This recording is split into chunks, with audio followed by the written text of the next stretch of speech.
I think I kind of like the fact that audio it plays second to visual in a way. I mean, it's a symbiotic relationship, obviously. I mean, you can't, to tell a story, you're going to need both visual and sound. But for me, I like that audio has that sort of backdoor entrance into your mind. It's an emotional response. It's something you can't see. You can feel it.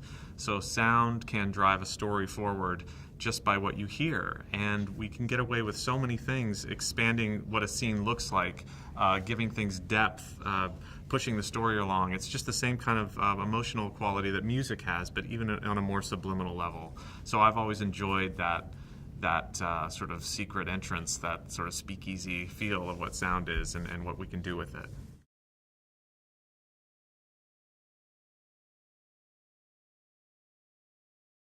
Certainly, if sound is not done correctly, you're going to feel that it's going to cheapen your project. It's going if something's not mic'd correctly, or wind noise or room tone sound, that's too much on the original soundtrack. You're going to feel that, and it's going to be subliminally for you, like that didn't seem right. It seemed that the production wasn't done correctly. But on the inversely to that, if you do it really well, sometimes it doesn't draw attention to itself, and all it does is drive the story forward. So that's a sort of a meter of success there if you've done your job. If no one really paid attention to it. I mean, of course, Skywalker sound, we do a lot of tentpole films. We were born out of the Star Wars and Indiana Jones era, and we do a fair amount of films from Marvel and Pixar and J.J. Abrams, and a lot of animation, but we also do Sundance projects, and we do documentaries, and so sound is equally important across all those spectrums. And Star Wars being one of the projects that I work on and I specialize in, so that has a whole other scrutiny that does fans who watch the films over and over and over and over again, just almost like we do when we're working on it. We want to feel like we've given something for them for each viewing that they have, with little Easter eggs or audio that we've put in there that's something that's going to be appreciated for the multiple viewings.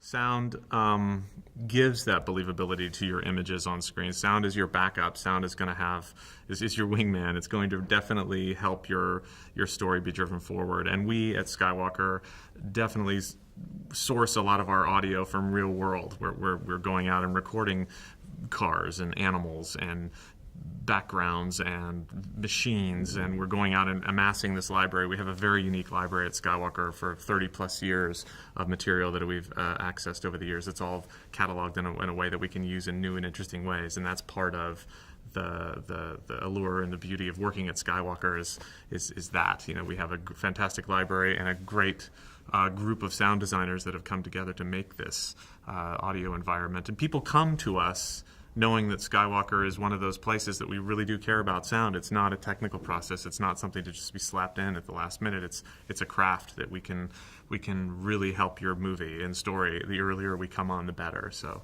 that's one great thing about working there.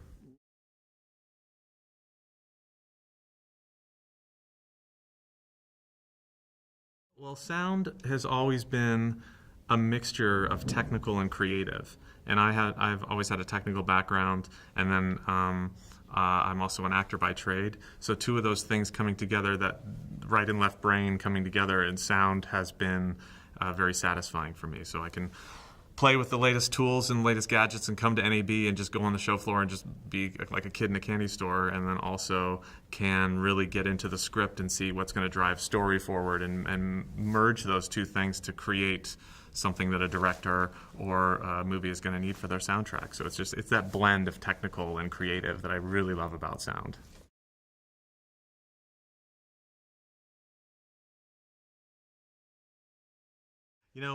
Ben Burt, who created our Star Wars soundscape, he's the gentleman who made the lightsabers, the sounds of the Wookiees and the Millennium Falcon and the lasers, and everything that you hear in the original Star Wars films are so iconic, and we've been able to maintain that sacredness with those sounds, so they do feel special when you hear them in the new movies now.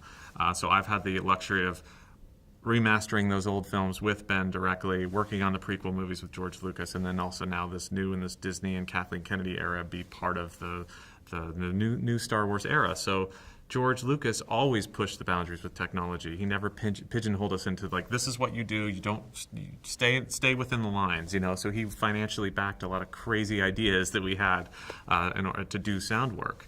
And it's still that same way at Skywalker. We're very pushing boundaries, changing the way things might have been done before, and anything that can drive story forward and can do it with a good focused team, and technology gives you that option. And we don't ever just stay within the lines. We usually try to push it as far as we can go. And the fact that we have Star Wars films coming once a year gives us almost an educational environment to build upon each one. Each one is built upon the next, so what we've learned we can push forward. And that's super satisfying for me too, that you're not reinventing the wheel every movie and having to go back a step every time. So that's a very unique thing about Lucasfilm and Skywalker.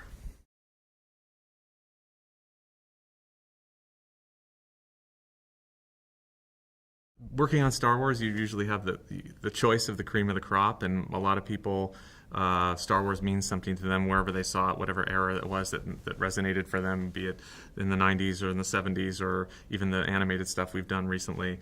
And I can take that enthusiasm and use it to drive the new shows forward. I mean, I have a fantastic team of folks that have been there for a really long time, and we have animated projects that are smaller, quote unquote, but still have to have that same level of competency and technical ability. So if you put an episode of Clone Wars or the Rebels series up against The Force Awakens, they need to actually sound like they're in the same universe. But it's a great testing ground to bring people through. I have got great mixers that come through that show and come all the way to the features. So it's the ranch is almost like a school, and bringing people through is really satisfying to me, because everyone ups their game with Star Wars. They love it. They want to be part of this thing that is bigger than us. And the team is, I want motivation and teamwork and very small amounts of ego, if none, if possible. So to know that we're working on something bigger than ourselves, and it's going to be experienced in the world.